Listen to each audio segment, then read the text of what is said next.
নমস্কার বন্ধুরা, healthy food জোনে তোমাদেরকে স্বাগত জানাচ্ছি। আশা করি তোমরা সকলে ভালোই আছো, ভালো থাকো। আজকে আমি নিয়ে চলে এসেছি একটা রেসিপি নিয়ে।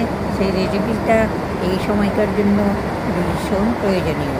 সেটা হচ্ছে জন্মাষ্টমী উপলক্ষে তালের বড়া। এখন তো তাল আর তালের সময় সিজন, এই তালের সময় তালের বড়া হবে না এ কি কখনো হয় জন্মাষ্টমীটাতে? তো তালের বড়া করার জন্য আমি কিভাবে করছি, খুব সিম্পলভাবে করছি সেটা দেখো। এক বাটি তালের কাঁথ নিয়ে নিয়েছি, আর নিয়েছি একটু 50 গ্রাম মতো গুড়। কালো রঙের তাল নিলে তালটা মিষ্টি হয়, সেই জন্য আমি গুড়ের পরিমাণটা ভীষণই কম দিয়েছি, তাতেই কিন্তু ভীষণ মিষ্টি হয়েছে। এর মধ্যে 1 কাপ পরিমাণ দিয়ে দিলাম চালের গুঁড়ো, 1 কাপ পরিমাণ ময়দা, আর হাফ কাপ পরিমাণ সুজি। এতে 3টা দিয়ে আমি ভালো করে মিশিয়ে নিলাম। তার আগে আমি কিন্তু গুড় দিয়ে ভালো করে মাখিয়ে নিয়েছি। গুড়টা কী করে ভেঙে দিতে হবে, বা গ্রেটারে গ্রেট করে দিলেও হবে, গুড়টা যেন ভালো মতো গলে যায়। আর দেখো তালটার কালারটা দেখো, তালটা এত সুন্দর তাল ছিল, কালো রঙের তাল নেবে দেখবি পাকা, আর সেই তালগুলো কিন্তু খুব মিষ্টি হয়। আমি যে মিক্সড করেছি দেখো, তার মধ্যে একটু নরম ছিল বলে আমি হাফ কাপ মতো আরও চালের গুঁড়ো মিশিয়ে দিলাম। মিশিয়ে আমি কিন্তু ভালো করে মাখিয়ে নিচ্ছি। এইভাবে ভালো করে মাখিয়ে নিতে হবে, আর মাখানোর সময় যেন ফেটানোর মতো করে একটু ভালো করে মাখতে হবে, তাহলে বড়াগুলো ফুলে ফুলে উঠবে। এইবার আমি কড়াই বসিয়ে দিয়েছিলাম, তাতে কিন্তু আমি বড়াগুলো সুন্দর করে ছোট ছোট বলের আকারে দিচ্ছি। দেখো কি সুন্দর ফুলে উঠবে। তো এই ফেটানোটা কিন্তু একটু জরুরি আছে, শুধু মাখিয়ে নিলে হবে না, তাহলে কিন্তু শক্ত শক্ত বড়া হবে, ফোলাটা কম হবে। এইবার দেখো ব্রাউন করে ভেজে নিতে হবে। দেখো লাল হয়ে গেছে।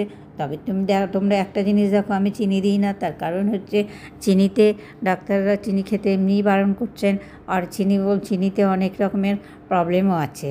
আর ঘরে ডায়াবেটিক রুগী নাই এমন বাড়ি বোধহয় খুঁজে পাওয়া মুশকিল।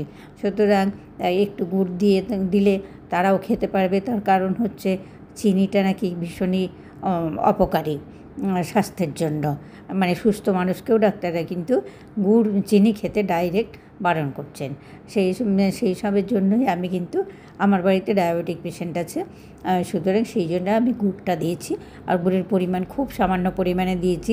তোমাদের মিষ্টি খাওয়ার প্রয়োজন অনুযায়ী তোমরা মিষ্টিটা মিশিয়ে নেবে। মিষ্টিটা বলতে তোমরা চিনি দিয়েও করতে পারো, কিন্তু আমি গুড় দিয়ে করি। তার কারণ হচ্ছে আমার বাড়িতে ডায়াবেটিক পেশেন্ট আছে, আমি চিনিটা একদমই ব্যবহার করতে চাই না, খুব বিশেষ প্রয়োজন না পড়লে। বড়াগুলো দেখো, এই প্রথমেবারেও আমার বড়াগুলো ছোটো ছোটো আকারে দিয়েছিলাম, ফুলে বড় বড় হয়ে গেছিলো। এইবারেও কিন্তু আমার তাই হচ্ছে। এই সুন্দর করে লাল করে ভেজে তুলে নেবে একটু ছেঁকে। আর আমি পেপারের উপর দিয়েছি, টিস্যু পেপার শেষ হয়ে গেছে, টিস্যু পেপারের উপর দেবে, তাহলে তেলটা শোষণ করে নেবে। যেটুকু তেল উঠবে তাহলে কোনো ক্ষতি করবে না, তেলের ক্ষতিটা কম হবে, তেলটা শরীরে কম যাবে। তো এইভাবে ছেঁকে তুলে নিতে হবে। তো তোমাদের বন্ধুরা, আমি একদম সিম্পল পদ্ধতিতে করেছি। এর মধ্যে তোমরা নারকেল দিতে পারো, বাদাম গুঁড়ো করে দিতে পারো, কাজু দিতে পারো, যাকে তোমরা আরও অনেক কিছু মিশিয়েই কিন্তু করতে পারো। সেটা যার যেমন মানে ইচ্ছা, যে যেমনভাবে করবে তার তেমন। আমি খুব সিম্পলের উপরেই দেখালাম, আমি সিম্পলের উপরেই তালের বড়াটা করলাম, সিম্পলের উপরেই করেতে খুব সুন্দর হয়েছে। তালের কালারটাও দেখো, গুড় মিশিয়েছি কিন্তু মনে হচ্ছে চিনি মিশানোর মতো কালার।